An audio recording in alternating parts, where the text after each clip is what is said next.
Exodus 5. Afterward, Moses and Aaron went to Pharaoh and said, "This is what the Lord, the God of Israel, has said.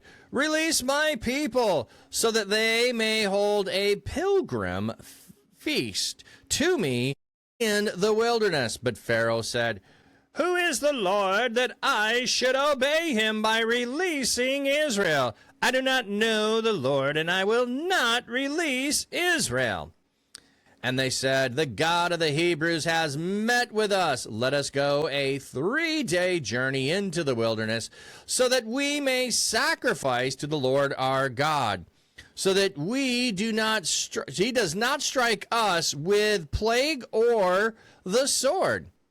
The king of Egypt said to them, "Moses and Aaron, why do you cause the people to refrain from their work? Return to your labor." Pharaoh was thinking, "The people of the land are now many, and you are giving them rest from their labor." That same day, Pharaoh commanded the slave masters and the foremen who were over the people, "You must no longer give straw to the people for making bricks as before. Let them go and collect straw for themselves.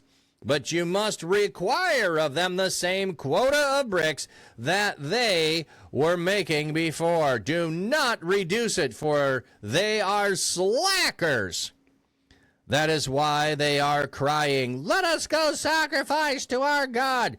Make the work harder for the men so they will keep at it and pay no attention to lying words."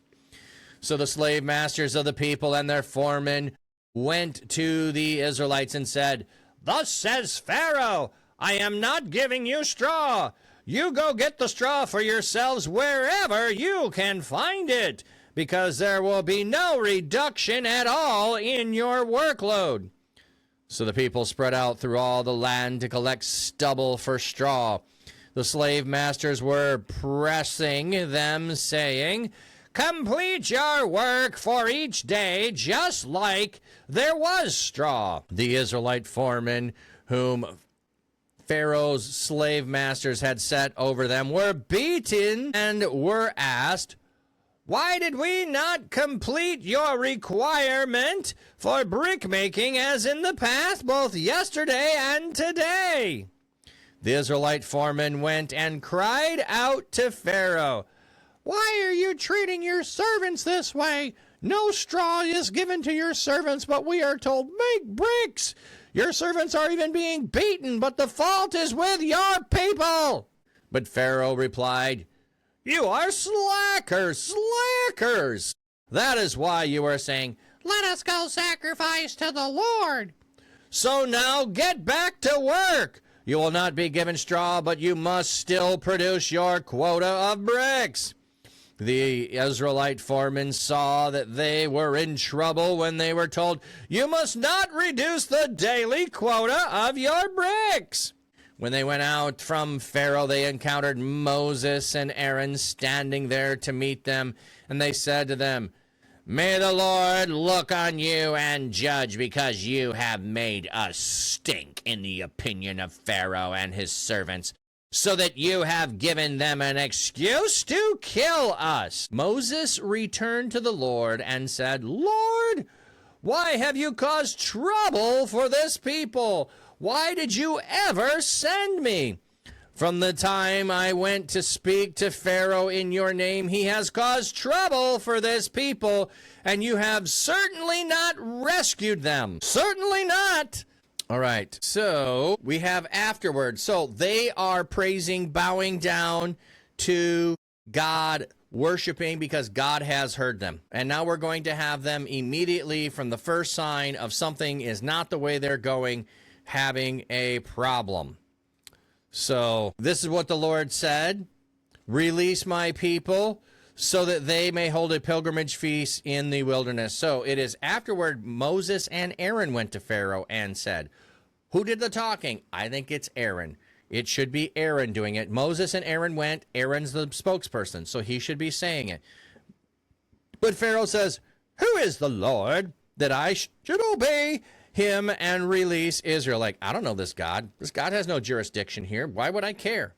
Like, don't matter to me. I don't know him. I'm not obeying him. And they say, the God of the Hebrews has met with us. So he's come to us and said, go a 3-day journey into the wilderness so that we can sacrifice to our God, so he does not strike us with plague or sword. What an interesting thing. So no worry, Onesimus, have a great day. Glad to see you, friend. Hope you're doing well.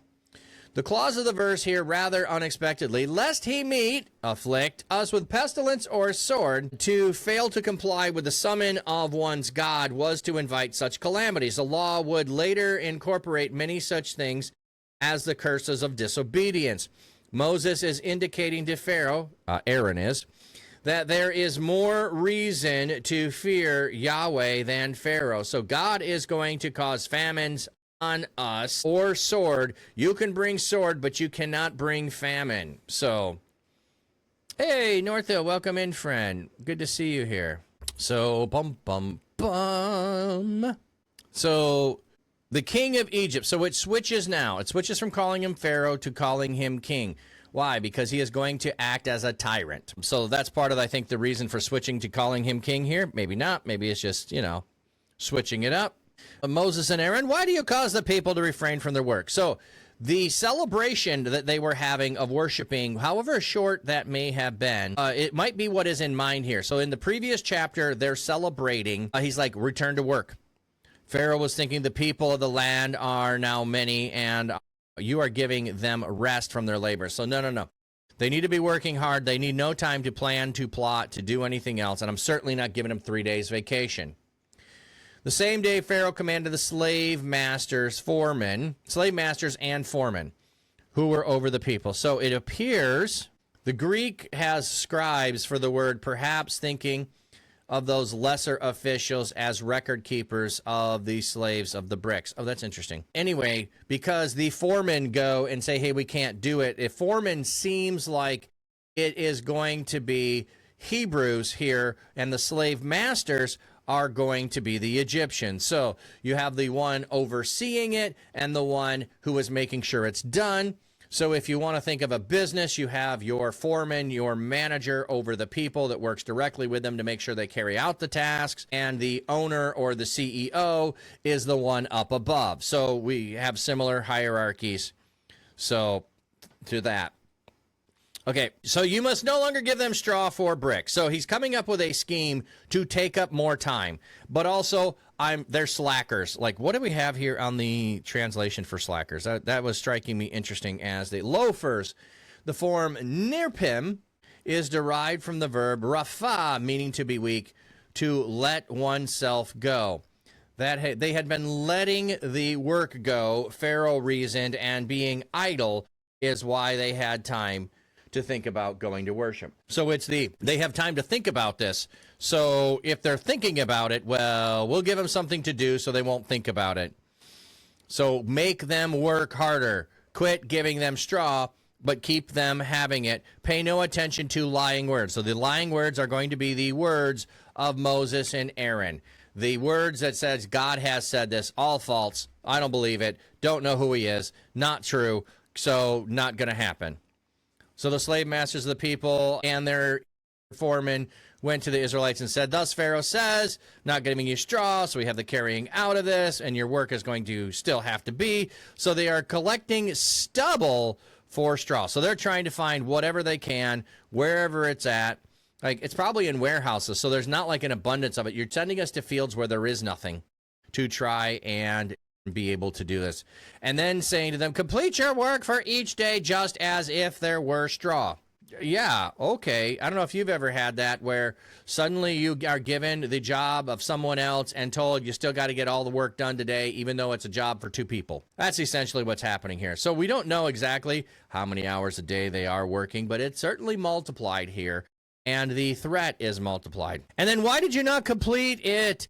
The brick making as in the past, both yesterday and today. So we got a couple of days. They don't do it. The idiom for time here are found elsewhere. The question no doubt represents many accusations shouted at Israelites during the period when it was becoming obvious that despite all the efforts, they were unable to meet their quotas as before. So don't know, is this the first day, second day, a week, however long it is, they can't meet it. So the Israelite foremen cry out to Pharaoh, why are you treating your servants this way? So again, this is also why it's showing that they are the ones who are also probably Israelites. No straw is given to your servants, but we're told make bricks. Your servants are even being beaten, but the fault is with your people. So the fault is not with us. We can't do what you're asking. Had cleaned and vacuumed the living room. A puppy had made a mess with her toys. Oh, Zack attack. I'm glad you got it cleaned up. And Pharaoh's reply is, you're slackers. You're slackers. Reminds me of Back to the Future. Are you a slacker? Let us go sacrifice to the Lord. You're slackers because you're saying go sacrifice to the Lord. So now go back to work. You will not be given straw. And you still have your quota. When they out from Pharaoh, they encountered Moses and Aaron standing there to meet them. That sounds a little ominous, doesn't it? Moses and Aaron would not have made the appeal to Pharaoh that these foremen did, but they were concerned to see what might happen, and so they waited to meet the foremen when they came out. So, yeah, the foremen are complaining about the workload. Moses and Aaron aren't there to complain about the workload. But the foremen come out. May the Lord judge you. Look at you and judge you, because you have made us stink in the opinion of Pharaoh and his servants. The foremen vented their anger on Moses and Aaron. The two Josephs expressed their desire that the evil these two have caused be dealt with. May Yahweh look on you and may he judge. Could mean only that God should decide if Moses and Aaron are at fault.